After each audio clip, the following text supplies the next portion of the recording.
మంది ఇంట్లో రాహుకాల దీపం పెట్టుకోవచ్చు అనుకుంటారు. ఇది ఆలయంలో మాత్రమే పెట్టే విధానం. ఆలయంలో రాహుకాల దీపం ఎలా పెట్టుకోవాలి, ఎవరెవరు పెట్టొచ్చు, నియమాలు ఏముంటాయి, విధానం ఏంటి, ఇవన్నీ కూడా మీకు ఈ వీడియోలో చూపిస్తూ చెప్పబోతున్నాను. అందుకని తప్పకుండా చూడండి.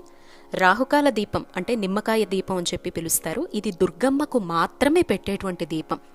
దుర్గాదేవి టెంపుల్స్లో మాత్రమే వెలిగించేటువంటి దీపం. కర్మానుసారంగా మనం చాలా రకాల ఇబ్బందులు ఎదుర్కొంటూ ఉంటాం. ఆర్థిక ఇబ్బందులు, కుటుంబానికి సంబంధించి, బంధాలకు సంబంధించి ఎన్నో రకాల సమస్యలు అనేవి మనల్ని పట్టి పీడిస్తూ ఉంటాయి.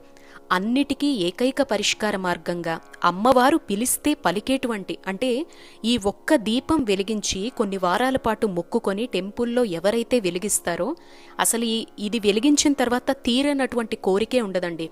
పిల్లల చదువులు కావచ్చు, వివాహం, సంతానం, ఆరోగ్యం, 1, 2 అని నేను చెప్పలేను. మనకి